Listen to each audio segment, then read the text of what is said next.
Hello, students. I am Eknath S. Bhosle. I am an English teacher working in Mahatma Jyotiba Phule Secondary School, Pishore. Hope you all are fit and fine. Dear students, we know that due to corona pandemic, the whole country has locked down itself. The country is struggling with schools, teachers, and lack of education. Most of the schools of the country have started online classes. I started giving online classes to continue our study. Now it is easy to make connection with you all, and this will help us to cover the syllabus and to maintain the flow of study. Now let us start our study session.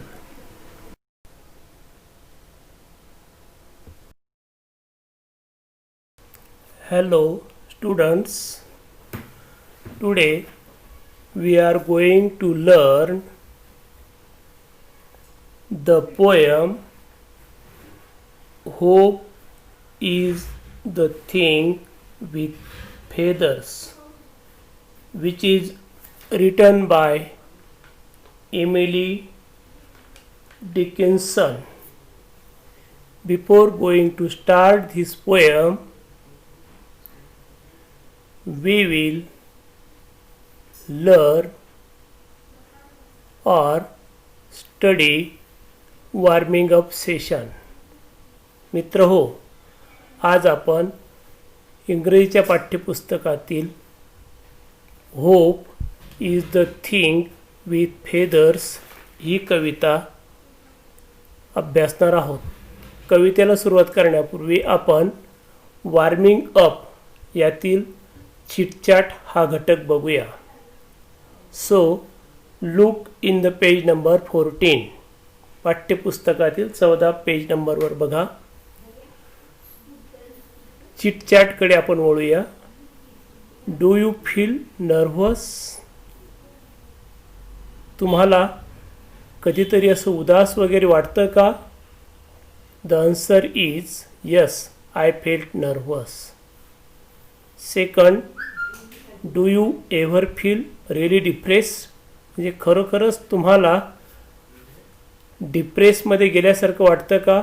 Yes, I felt depress. Next, what makes you nervous or depress? तुम्हाला हे कशामुळे वाटतं? The answer is worry about my future made me nervous or depress. म्हणजे मला माझ्या भविष्याविषयीची काळजी नैराश्याकडे घेऊन जाते. Next, what do you hope for on this occasions? अशा वेळेस तुम्हाला नेमकी कोणती आशा या प्रसंगी तुमच्या मनामध्ये क्रिएट होते? The hope is that everything should be okay in future. म्हणजे भविष्यात सगळ्या गोष्टी माझ्या मनासारख्या घडतील अशी एक आशा प्रत्येकाच्या मनामध्ये उत्पन्न होत असते. Next question, have you hope for something that you knew was difficult? म्हणजे एखादी तुम्हाला डिफिकल्ट गोष्ट आहे असं वाटतं का? Yes, I have hope for difficult. म्हणजे आशा या नेहमीच थोड्या कठीण वाटतात पूर्ण होण्यासाठी. What do you have to do fulfil your hopes? तुमच्या आशा, आकांक्षा, महत्त्वाकांक्षा पूर्ण करण्यासाठी तुम्ही काय कराल? The possible answer is I think hard work, passion and good plan will help to fulfil my hopes. म्हणजे आपलं मेहनत, त्यासाठी असणारी एक नियोजनबद्ध अशा प्रकारची तुमची सवय या गोष्टी तुमच्या आशा पूर्ण करू शकतील. मित्र हो, पुढील घटकाकडे आपण वळूया. The only ray of hopes. यामध्ये तुम्हाला 4 किंवा 6 विद्यार्थ्यांचा गट करायचा आहे आणि त्यामध्ये प्रत्येक गटाला एक डिफिकल्ट सिच्युएशन जी असेल तुमच्या आपल्या या यादीत दिल्याप्रमाणे ती निवडायची आहे आणि त्यावर कल्पना करून त्या प्रसंगी तुम्हाला काय जाणवतं किंवा काय मार्ग काढता येईल ते आपल्याला ठरवायचं आहे. आपण प्रत्येक घटकावरचं या ठिकाणी विचार करूया. त्यातील पहिला घटक आहे A. A group of passengers are maroon on an island in the middle of the ocean. या ठिकाणी प्रवाशांचा एक गट या निर्जन अशा बेटावर मध्यभागी जर सापडला असेल तर काय तुमच्या मनामध्ये भावना क्रिएट होतील. आपण त्याचं स्पष्टीकरण या चित्राच्या आधारे असं देऊ शकतो किंवा आपण आपले विचार असे व्यक्त करू शकतो की अशा प्रसंगी आम्ही काय करू शकतो. फॉर एक्झाम्पल बघूया आपण. In this picture we can see the surroundings is very quiet and scary. It looks like a dense forest and the sound is coming from sea waves which is terrifies. There is no sign of human being in such situation. The only ray of hope is be courageous and have confidence. म्हणजे याचं स्पष्टीकरण आपल्याला असं देता येईल. पुढची slide बघूया आपण. बी घटकाकडे आपण वळूया. A group of pilgrims traveling on foot have lost their way in a thick jungle. यात्रेकरूंचा एक समूह जो की एका घनदाट जंगलातून प्रवास करत असताना, पायी प्रवास करत असताना लॉस्ट होतो, हरवतो किंवा मार्ग भरकटतो. तर अशा वेळेस आपल्या मनात काय सिच्युएशन निर्माण होईल आणि आपण त्यातून बाहेर पडण्यासाठी काय करू शकतो ते बघूया. In this picture we can see the jungle is thick with full of terrible sounds. It is all lush green and confusing. There are tall and short trees everywhere with terrifying looks.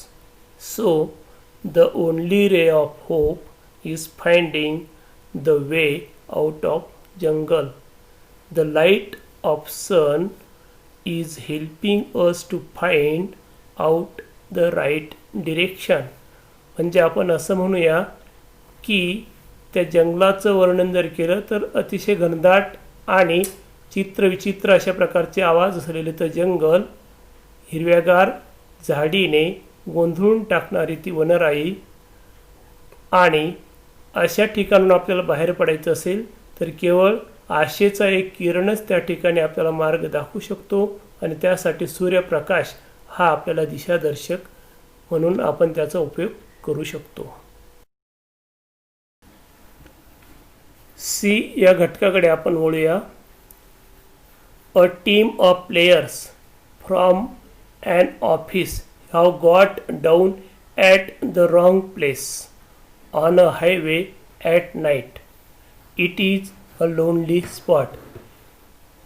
समजा खेळाडूंचा एक समूह जो की रात्रीच्या वेळेस अंधारामध्ये हायवेवर उतरलेला आहे, परंतु त्या ठिकाणी त्यांचं उतरण्याचं ठिकाण हे चुकीचं असेल तर अशा वेळेस नेमकं काय करता येईल. In this picture we can see the road looks empty and quiet. या चित्रपटात आपल्याला रस्ता हा निर्जन आणि ओसाड दिसतो आहे रात्रीचा प्रसंग असल्यामुळे. It is full of dark due to absence of road lights. आणि रात्रीचा भाग असल्यामुळे त्या ठिकाणी लाईट्स जे आहेत तेही पूर्णपणे नाहीत. There are no buses, trucks and cars on the road.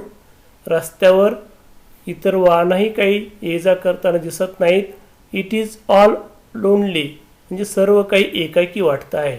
We are too away from our village, आणि आपण आपल्या गावापासून खूपच दूर आहोत.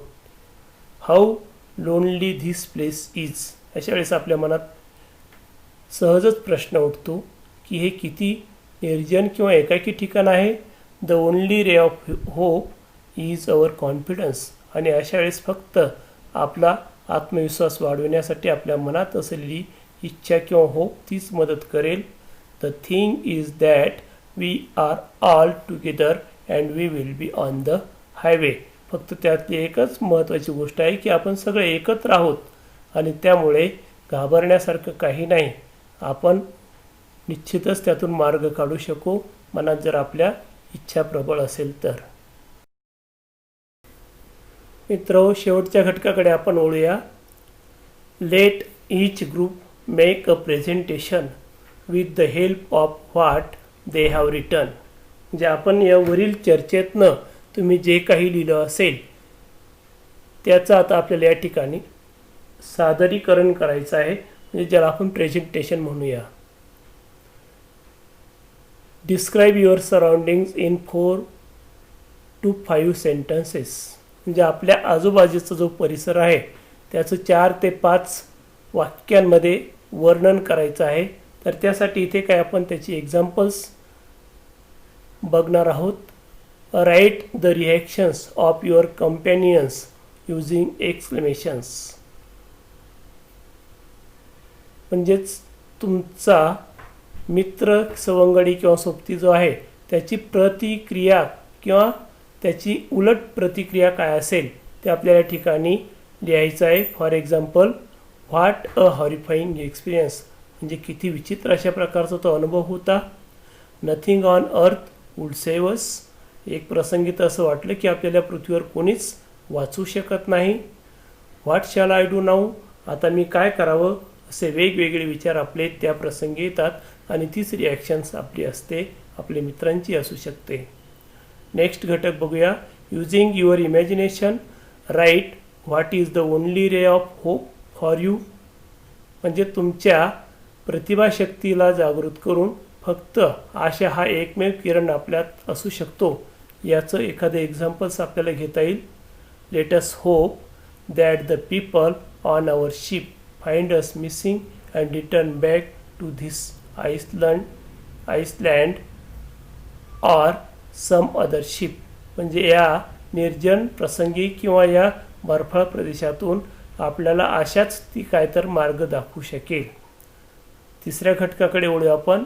The members of your group are going out to try to get help. तुमच्या ग्रुपमधील काही मेंबर्स, सदस्य तुम्हाला मदत करण्याचा प्रयत्न करत आहेत. They can take any 5 things with them. आणि त्यासाठी ते त्यांच्यासोबत काही गोष्टी घेणार आहेत. Write what they choose. तर त्यांनी काय काय घ्यावं ते आपल्याला या ठिकाणी लिहायचं आहे. जसं की they will take a piece of cloth to show their presence on the island to ship or planes. म्हणजे कापड दाखवतील आपल्याला की ज्या ठिकाणी ते अडकलेले आहेत आणि तो कापड बघून त्या शिप किंवा प्लेन्सवरील माणसं ते लोकेशन सापडू शकतील. किंवा दुसरी वस्तू आपण मोबाईल फोन कॉन्टॅक्टसाठी घेऊ शकतो, किंवा काही फूड पॅकेट्स वगैरे आहेत तर ते वर फेकू शकतो, किंवा काही पाणी वगैरे असेल तर त्या ठिकाणी आपण वेगळ्या अशा प्रकारचे काही गोष्टी करू शकतो. अशा प्रकारे या ठिकाणी आपला हा चिटचॅट सेशनचा भाग पूर्ण होतो आहे.